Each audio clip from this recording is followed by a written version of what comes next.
Hello বন্ধুরা, জয়নীলা চ্যানেলের নতুন আরও একটা ভিডিওতে তোমাদের সকলকে অনেক অনেক স্বাগত। সবাই কেমন আছো? আশা করি সবাই ভালো আছো, আর তোমাদের ভালোবাসায় আমিও খুব ভালো আছি। তো আজকে চলে এসেছি সকালবেলা আবার রান্না করতে। তো প্রতিদিনের মতো সকালে সমস্ত কাজ আমার শাশুড়ি মা আর আমার ছোটো যা দুজনে মিলেই সব কাজ কমপ্লিট করে ফেলেছিল। তো আমি চলে এসেছিলাম এদিকে রান্না করতে। আজকে যেহেতু বৃহস্পতিবার, লক্ষ্মীবার, তো ওই জন্য আজকে আমাদের বাড়িতে নিরামিষই হয়। তো আমি এখানে করছিলাম ঘুগনি, মটরের ঘুগনি, আলু দিয়েছিলাম ওর মধ্যে। আর ভাত তো আমার হয়ে গিয়েছিল, আর প্রেশার কুকারে একদিকে বসিয়ে দিয়েছি ডাল, আর একদিকে ঘুগনি, আর তরকারিও হয়ে গেছিলো রান্না করা। তারপরে ভিডিওটা শুরু করেছি। আজকে তরকারি করেছিলাম হলো ঢ্যাঁড়স, আলু আর বেগুন আর একটুখানি টমেটো, এগুলো সব মিলিয়ে একটা তরকারি হয়েছিল। আর করব হলো ভাজা হবে হলো পটল ভাজা, কোয়াশ ভাজা আর কাঁচা কলা ভাজা। আর আমার মেয়ের জন্য তো কাঁচা কলার তরকারি আছে। আর জানো তো, আজকে আবার সকাল থেকেই দিনটা খুবই ভালো ছিল। সকাল থেকেই আজকে রোদ ছিল না, খুব সুন্দর হাওয়া বইছিল। আর তারপরে দেখো, রান্না করতে করতে আবার ঘরে চলে এসেছি। পুচকিকে লেখাচ্ছিলাম, এখানে লিখতে দিয়েছি। এখানে ও লিখছে 10, 11, 12 এগুলো লিখছিল। তো সকালবেলা এতটুকুই ভিডিও করা হয়েছিল, আর কাজের জন্য ভিডিও করা হয়ে ওঠেনি। তো তারপরেই দেখো, এটা হলো সন্ধ্যাবেলার ভিডিও। আমি আর মেয়ে দুজনেই রেডি হয়ে গেছি। তো পুচকিকে নিয়ে আজকে চলে যাচ্ছে একটু স্যালনে, কারণ মানে চুলটা না আমার একদম খারাপ হয়ে গেছে। তো ভাবছি যে একটু যাই, ওখানে গিয়ে একটু মানে জিজ্ঞেস করি যে কী করলে একটু ঠিক হবে, কী করলে একটু ভালো হবে। কারণ আগের বছর আগস্টে আমি কেরাসমুথ করিয়েছিলাম চুলটাকে। তো তারপর থেকে তো আর যাওয়া হয়নি ওখানে। আর যেগুলো শ্যাম্পু কন্ডিশনার ওখান থেকে বলে দিয়েছিল, শ্যাম্পু আর হেয়ার মাস্ক, তো সেগুলো ইউজ করেছিলাম। তো তারপরে অনেক দিন পরে আবার চলে এসেছি এখানে। এটা হলো ফিনিশার্স, এটা রায়গঞ্জ বকুলতলাতেই আছে। তো চলে এসেছি। আর দেখো, প্রথমে তো আমার চুলটা আগে মানে হেয়ারটা ওয়াশ করিয়ে দিল, আর তারপরে তো এখানে বসিয়ে দিয়েছে। তো বসে থেকে আর কি করব, আমি তো ভিডিও করা শুরু করে দিয়েছি, যেটা আমার কাজ আর কি, কন্টেন্ট তৈরি করা। তো আমি এখানে ভিডিও করেছিলাম। তো চুলটাতে এবার কন্ডিশনার বা হেয়ার মাস্ক এগুলোই হয়তো ইউজ করবে, লাগাবে ওরা। তো কিছুক্ষণ বসে থাকার পরে তারপরে চলে এসেছে হলো ওটা অ্যাপ্লাই করতে। তো তারপরে তো আর ভিডিও করা হয়নি। তারপরে তো বাড়িতে এসেই এই দেখো, চুলটা অনেকটাই ভালো হয়েছিল, খুব স্মুথ হয়ে গেছিলো, ভাল লাগছিলো আর কি। তো আমার মানে শ্যাম্পুটাও শেষ হয়ে গিয়েছিল বাড়ির, আর অনেক দিন ধরে শ্যাম্পু করা হয়েছিল না, ওই জন্য পার্লারে মানে স্যালনে চলে গেছিলাম। আর আমি করেছিলাম হলো স্পা, আমি করেছিলাম হেয়ার স্পা। এটা করতে টাকা নিল হলো 800 টাকা নিল। মানে আমি সব থেকে যেটা লো রেটের, মানে লো প্রাইসের যেটা, সেটাই করিয়েছি। আমাকে যে একটু ভালোটা কি যেন নাম, ওইটা আমার মনে পড়ছে না, তো সেইটাই করতে বলছিল। ওটা রেট ছিল 1700, তো আমি ওইটা করিনি, আমি যেটা 800 টাকা সেটাই করেছিলাম।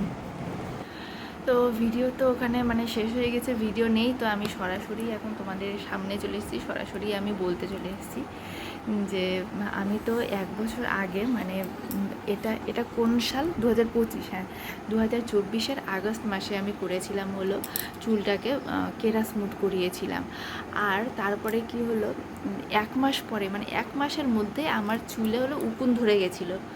আর এত উকুন হয়েছিল, প্রথমে তো আমার মেয়ের মাথায় হলো, তারপরে হলো আমার মাথায়।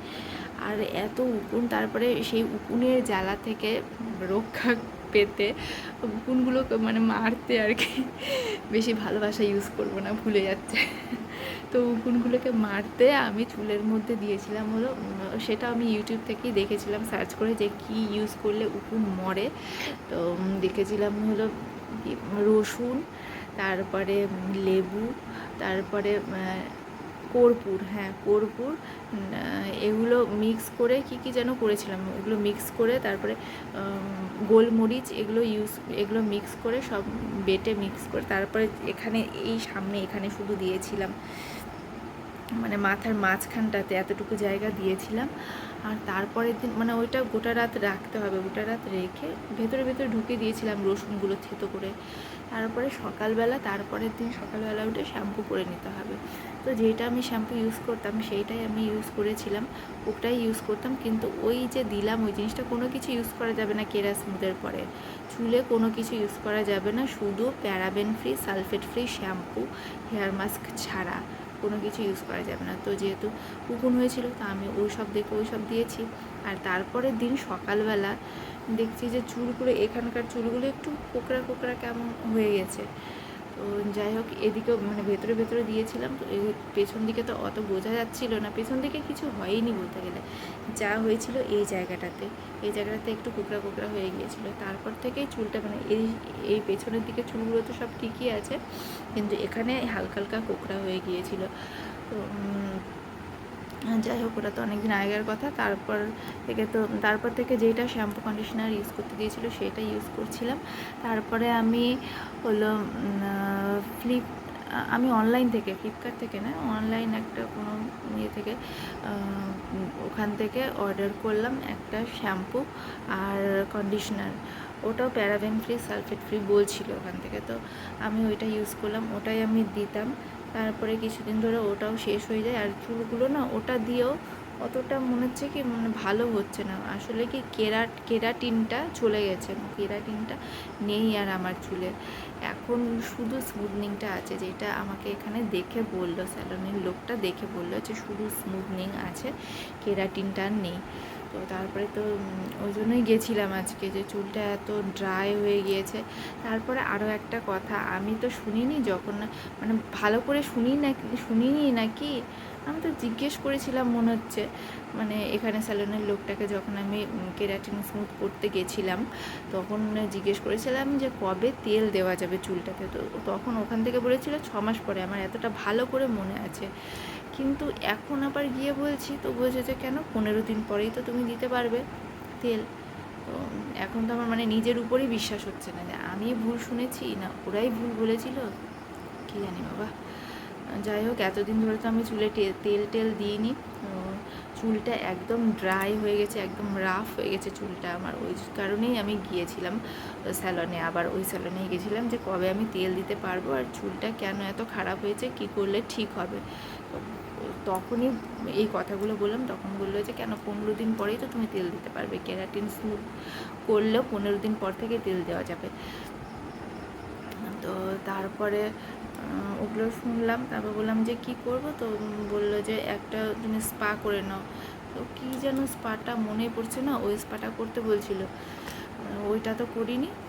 যেটা আমি বললাম যে না অত দামি করব না, তুমি সব থেকে কম যেইটা সেইটা করে দাও। তো সব থেকে কম যেটা সেটা হলো 800 টাকা নিল এই স্পাটা করতে।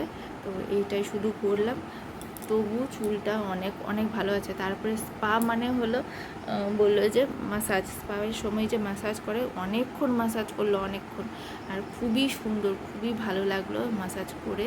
কেরাটিন স্মুথের সময় নাকি মাসাজ করে না, আমি বললাম যে কেরাটিন স্মুথের সময় তো এরকম তো মাসাজ করেনি, খুব সুন্দর, খুব ভালো লাগলো। তো তারপরে বললো যে না কেরাটিন স্মুথের সময় তখন নাকি মাসাজ করে না, কারণ কেরাটিনটা ইউজ করে চুলে, ওই জন্য করে না। আর স্পার সময় স্পার মেন জিনিস হলো মাসাজ করলে খুব মানে রিল্যাক্স লাগে, খুব ভালো ব্লাড সার্কুলেশন হয় স্ক্যাল্পে, তখন হেয়ার গ্রোথটা ভালো হয়, হেয়ারটা ভালো থাকে, ওই কারণেই লোকে স্পা করে। এতটা তো জানতাম না, এর আগে করেছিলাম কিন্তু এত ভালো করে জানতাম না। তো এখন শুনলাম ভালো করে যে ব্লাড সার্কুলেশন ভালো হয়। আর এর আগে করেছিলাম কলকাতাতে, কি জানো স্পা, হ্যাঁ কলকাতাতে অনেক দিন আগে স্পা করেছিলাম, কিন্তু সেখানে এরকম মাসাজ করেনি। আজকে তো মাসাজ করলো, খুবই ভালো লাগলো, অনেকক্ষণ করলো মাসাজ মাথার মধ্যে। তো যাই হোক এটা করে আসলাম, তো চুলটা এখন ভালোই আছে, কিন্তু শ্যাম্পুটা এখনও নেওয়া হয়নি, ওখান থেকেই ভাবছি নেব। দেখা যাক কোনটা শ্যাম্পু নিই, শ্যাম্পু কন্ডিশনার। তো এটাই ছিল আমার আজকের ভিডিও, আজকের ডিটেলস সব কিছু বললাম তোমাদেরকে। তো রাত হয়ে গেছে, কটা বাজে এখন যেন, এখন হলো 12:30 বাজে। আর এই দেখো পুচকেও ঘুমিয়ে পড়েছে, এই যে ওকে ঘুমিয়ে দিয়ে তারপরে আমি এখন ভিডিও করছি। যাই হোক, এখন আমরাও ঘুমাবো, অনেক দেরি হয়ে গেছে, অনেক রাত হয়ে গেছে, আবার সকালে উঠতে হবে। তো চলো, ভিডিওটা আমি এখানেই শেষ করলাম। আর আমার ভিডিওগুলো যদি তোমাদের ভালো লেগে থাকে তাহলে অবশ্যই লাইক করো, কমেন্ট করো, আর যারা নতুন আমার চ্যানেলে তারা অবশ্যই আমার চ্যানেলটাকে সাবস্ক্রাইব করে দিও। তো এইভাবেই সাথে থেকো, পাশে থেকো, আর দেখা হবে আবার নেক্সট কোনো ভিডিওতে। ততক্ষণের জন্য টাটা, বাই। সবাই সুস্থ থেকো, ভালো থেকো।